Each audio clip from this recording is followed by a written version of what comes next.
My name is Kelsey Moon. I'm a student nurse with the College of Nursing, and today I'll be performing my enema checkoff. So I'm going to start just by scanning my room. Don't mind my mess, please. Okay. So I'm going to first start by verifying the order and hospital policy. So I see we have an order for soap suds enema on arrival to floor.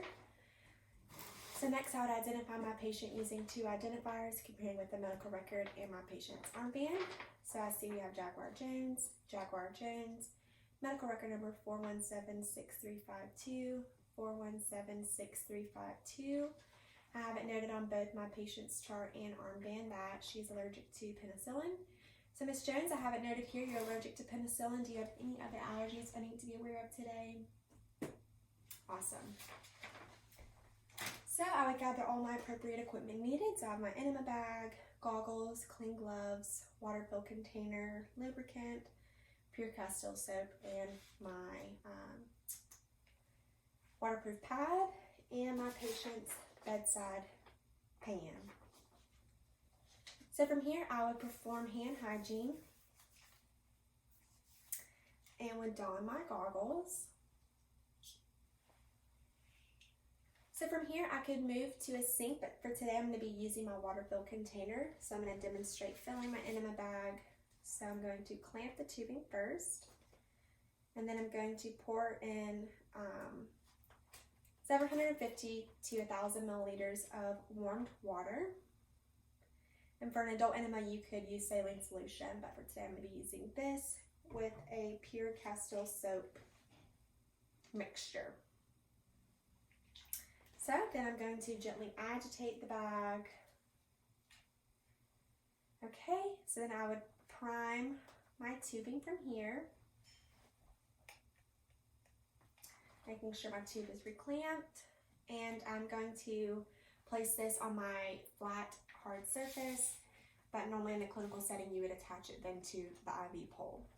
So from here I'm going to don a pair of clean gloves.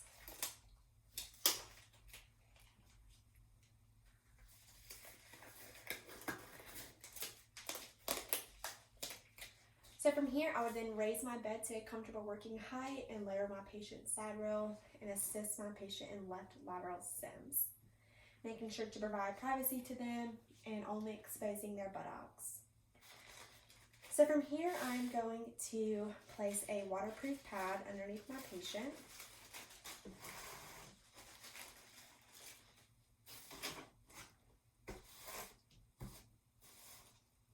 Okay. So while holding the enema tube in my dominant hand, I'm going to lubricate it with my non-dominant hand.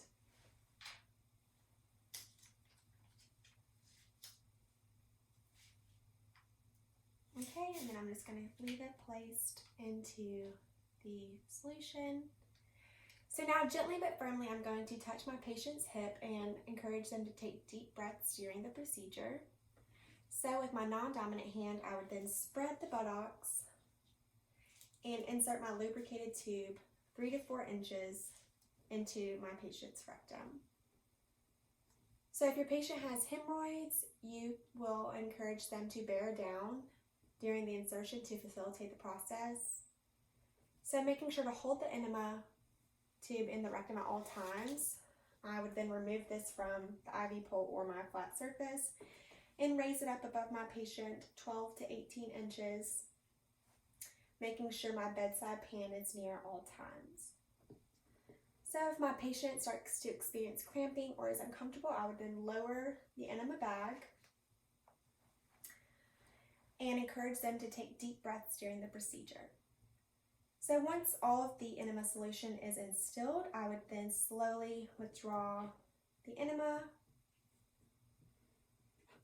and discard of it at this time.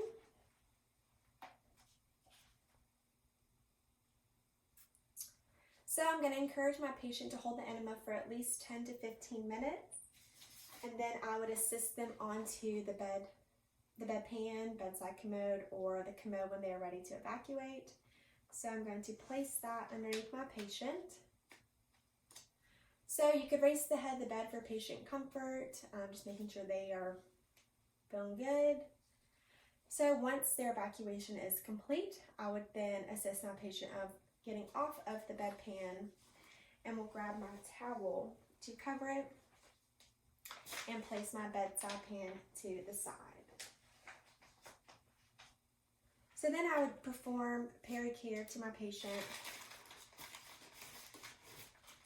and would change the waterproof pad at this time.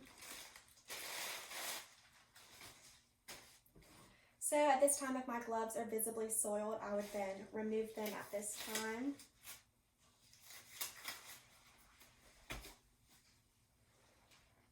Perform hand hygiene and would don another pair of clean gloves.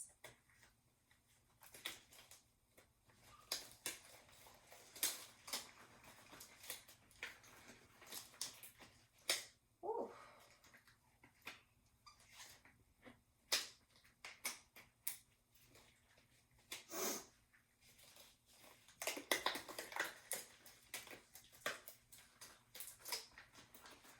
So once you get your clean gloves on, goodness gracious. So once you get your clean gloves on, you would then reposition your patient. So I would lower the bed and raise the side rails. And then from here, I would then take my patient's bedside pan to the restroom and dispose of that accordingly. So from here, I could then remove my clean gloves.